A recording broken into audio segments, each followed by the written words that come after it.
Ika-23 Agosto, taong 1896, ang pagtitipon ng hindi bababa sa 500 miyembro ng katipunan. Ang pagpunit sa sedula sa udyat ni Andres Bonifacio ang pagsisimula ng madugong himagsikan. Hanggang may isang tao na nagtaguyod at pinamunuan ang isang katipunan at buong tapang na ipinaglaban ang karapatan ng mga mamamayang Pilipino sa kanilang bansang sinilangan. Agosto, taong 1896, sa Calle Beaterio sa Intramuros, kung saan hagip ni Andres Bonifacio ang kalapastangang ginawa ng mga Espanyol sa mga kapwa nitong Pilipino, ang pagpatay ng isang dalaga sa tabing ilog sa Intramuros. Ate, meron pa bang ulam? Ate, ako rin ay nagugutom na. Meron pa ba tayong ulam? Patawad aking mga kapatid, dahil tayo ay naubusan na ng pera dahil ito ay binili ng gamot para sa ating ina. Aking mga anak, pasensya na't wala kayong makain dahil ako ay nagkasakit. Paano yun, ate? Wala na tayong makain? Ate, nagugutom na ako! Huwag kayong mag-alala aking mga kapatid, gagawan ko yan ng paraan. Sa Calle Beaterio sa Intramuros, Magnanakaw! Tulong! Tulong! Isang magnanakaw! Isang magnanakaw! Tulong! Isang mananakaw na Indio!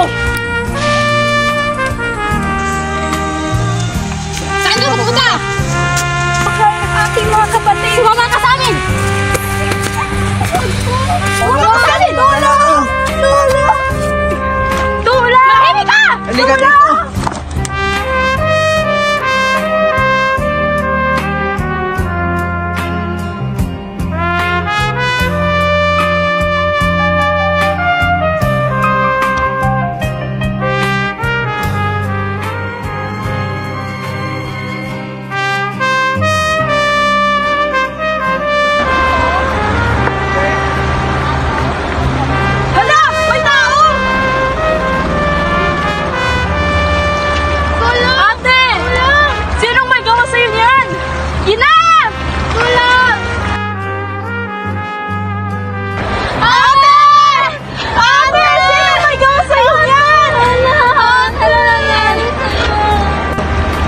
Hindi ko masisikmura ang kalapastangan na ginagawa ng mga Espanyol sa kapwa ko Pilipino.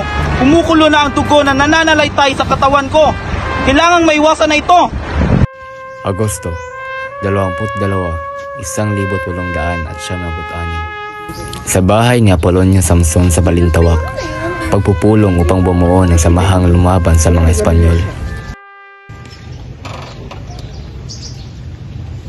Magaganap na ngayon ang unang pagpupulong ng mga pinuno sa katipunan.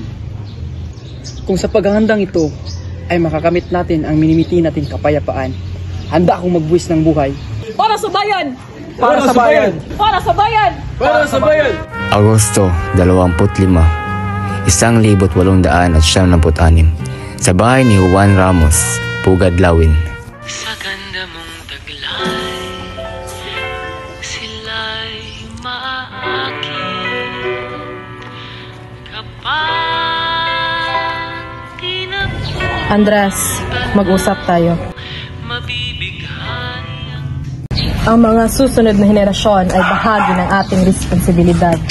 Tayo ang nauna, tayong may lakas, tayo makakayahang lumaban, tayo ang makapagbibigay ng kalayaan na narapat. Kayo'y makakaasa at hindi mabibigo. Gagawin ko ang lahat. Kung kaya't gawin mo ang nararapat na kalayaan at para sa ating mga Pilipino. Ano na lang mangyayari sa tinatag ng ating kaibigan na si Jose Rizal kung siya dinakip at kinulong? Ha? Ano pang aasahan natin mangyayari? Dadakwin din ng mga Espanyol ang sumusunod sa inilunsad ni Rizal.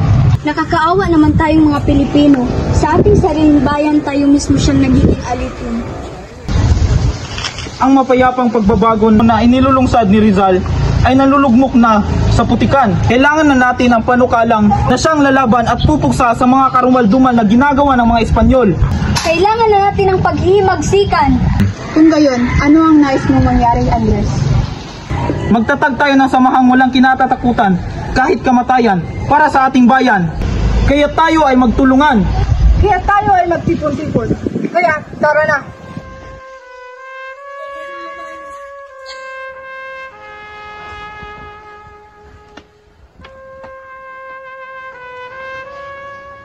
Ang mga pinuno ay narito upang magbigay ng mahalagang impormasyon tungkol sa pag-alsa laban sa Espanya.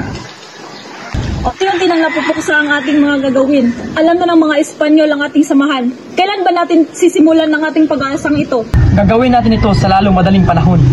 Ngunit wala tayong sapat sa paghahanda. Ang ating mga tauhan ay papugurihin lamang sa ating pag-aalsa. Hindi rin natin pwedeng simulan ng kaganapang ito kung wala naman tayong sapat na kagamitan at pagkain. Hayaan ba natin magutom ang ating mga katipunan? Kung meron mang importanteng bagay na kailangan, yun ay ang sapat na lakas. At isa pa, hindi sang-ayon sa atin ng mga mayayaman. Ayon kay Rizal, ang mga mayayaman ay hindi kakampi ng mga katipunan. Masyado pang maaga para sa pag-aalsa. Ito ang kailangan nating isakripisyo. Wala na tayong panahon, kaya tayo na magkaisa. Mauna na kami, Supremo. Tayo na kaibigan.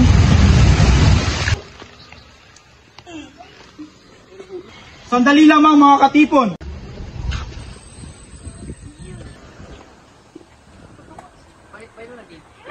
Mga magigiting na anak ng bayan, dumating na ang panahon. Aalahanin natin ang kapatid na binaril sa bagong bayan. Ito na ang panahon upang tayo magdesisyon kung anong dapat nating gawin. Kung babalik tayo doon ngayon, tayo papatayin ng mga Espanyol.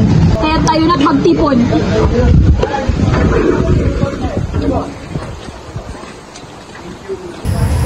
Andres, handa na ang mga katipunero.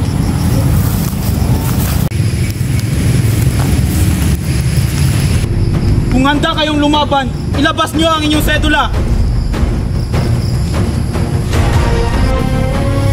Punitin! Buhay ang katipunan! Mabuhay! Mabuhay! Mabuhay! Mabuhay ang revolusyon! Mabuhay! Mabuhay! Mabuhay ang Pilipinas! Mabuhay! Mabuhay! Mabuhay! Mabuhay! Mabuhay! Mabuhay! Mabuhay! Mabuhay!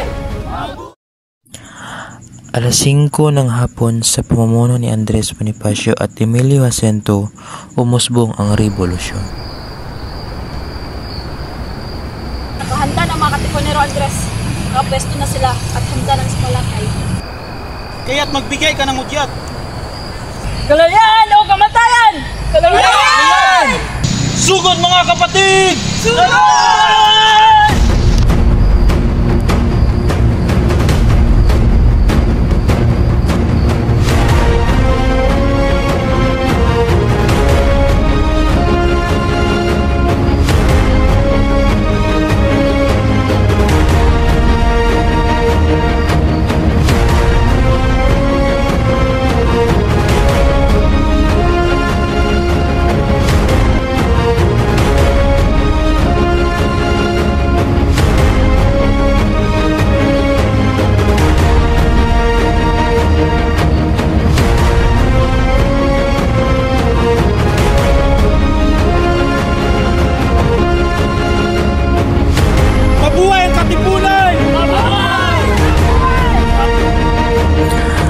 Sigaw ng rebelyon sa Pugadlawin ang naging tanda ng pagsisimula ng Rebolusyong Pilipino noong 1876 na sa huli ay humantong sa kalayaan ng Pilipinas noong 1878.